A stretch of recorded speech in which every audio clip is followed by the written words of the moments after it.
What's going on, YouTube? This is SG1 Sports, and you're watching our college football channel. It's time for my 5 takeaways from Week 8. Kind of a quiet week, really. There wasn't a whole lot going on this past weekend.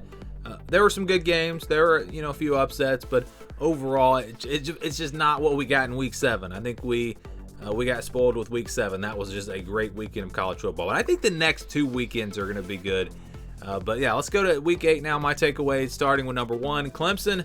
They're headed to the ACC Championship. I mean, it's pretty much a guarantee now. They have Louisville and Miami remaining on the schedule.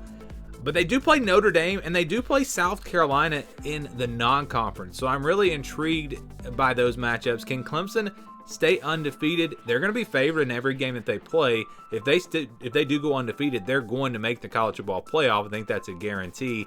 But it's just interesting looking at this schedule. I was looking at a scenario. If Syracuse had beaten Clemson and then Wake Forest beat Syracuse, we could have had a 3-way tie in the Atlantic, which would have been a lot of fun. And I think that actually would have went to Wake Forest, the tiebreaker, depending on what happened in the Coastal Division. But no, Clemson took care of business against Syracuse. It was not a great start for them. Of course, DJ gets benched. Okay, Klubnik comes in. Plays pretty well. I wouldn't say he came in and played like a Heisman candidate or anything, but he gave him a spark, played pretty well.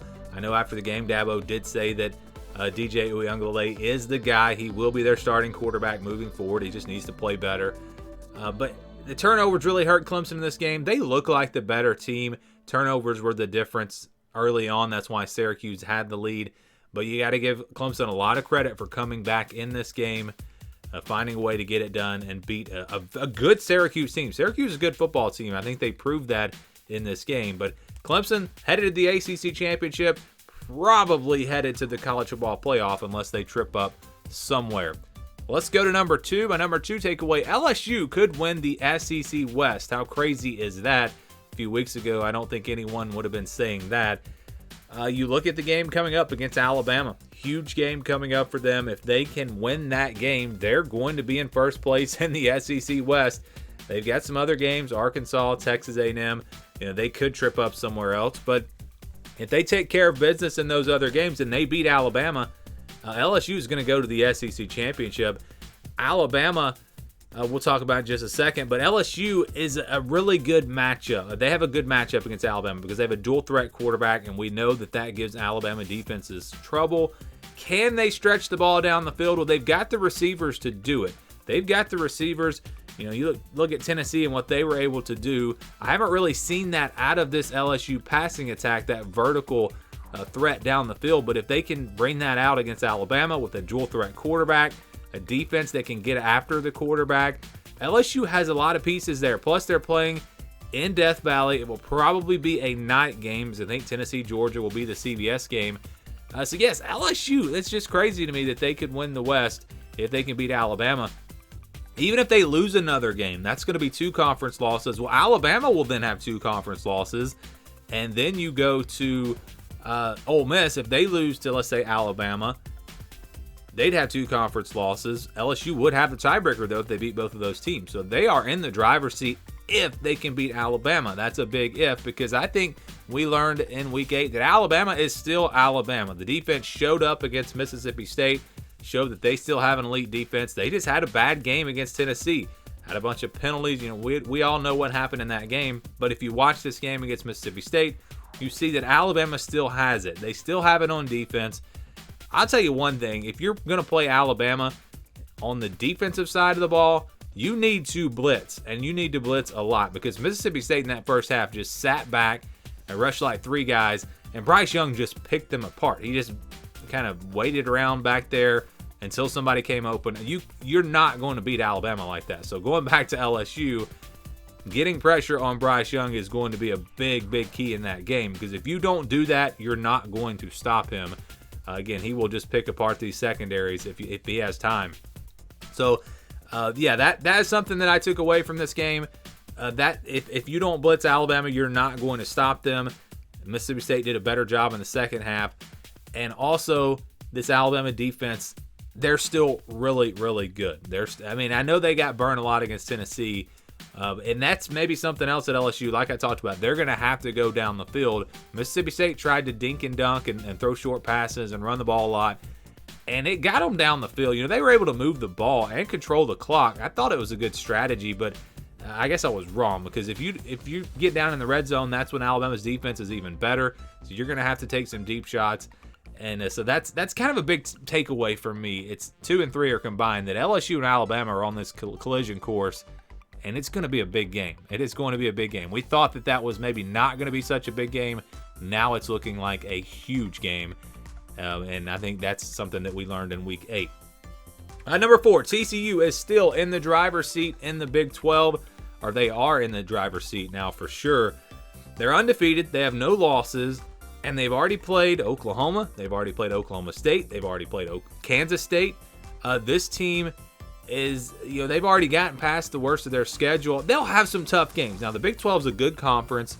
Don't get me wrong. They still have Texas. They still have Baylor. There are teams that can beat them. They could still lose a couple of games, but they've already got this big lead. They're going to have a tiebreaker over a lot of these teams. Really impressed with them against Kansas State. Coming from behind again. You have to wonder what would have happened in this game if Adrian Martinez had been able to go the whole game. Probably would have been a closer game.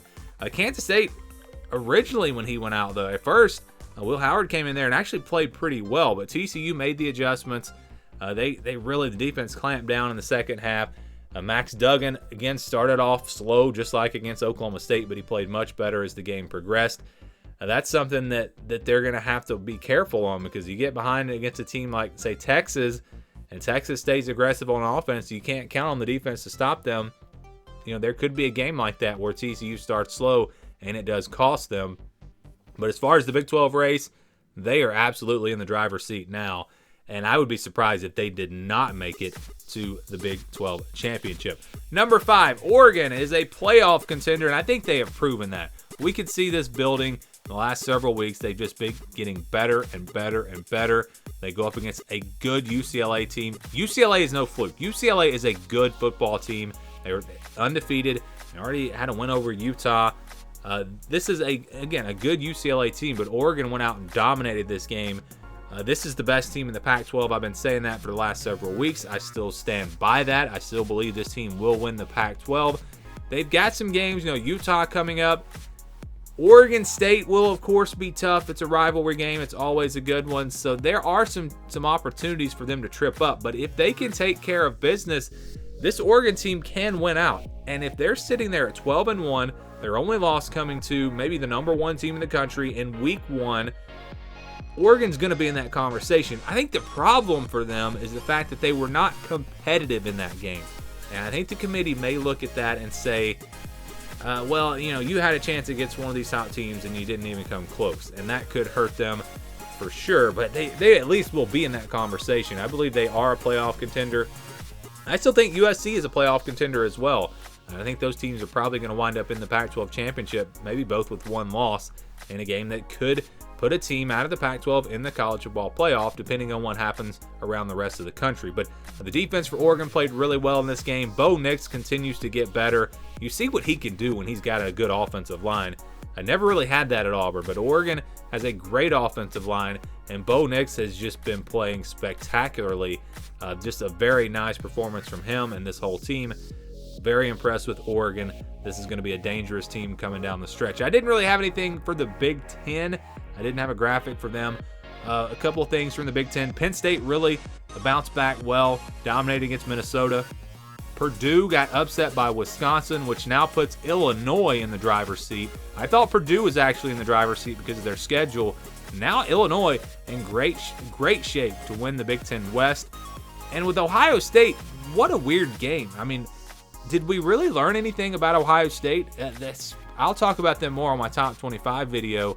But so many turnovers in this game. Iowa just gifted them points. But you have to give Ohio State's defense credit. I mean, they completely... I know Iowa is bad on offense, but Ohio State dominated this game. I mean, Iowa couldn't do anything. They took advantage of the fact that Iowa was not very good on offense. And they also took advantage of the Iowa mistakes. They were in position to make the plays when they needed to make them. The offense really struggled to get touchdowns in the first half. Then they opened it up in the second half. So just a weird game. And again, I don't know if we really learned much about Ohio State. We're going to learn a lot more about them against Penn State.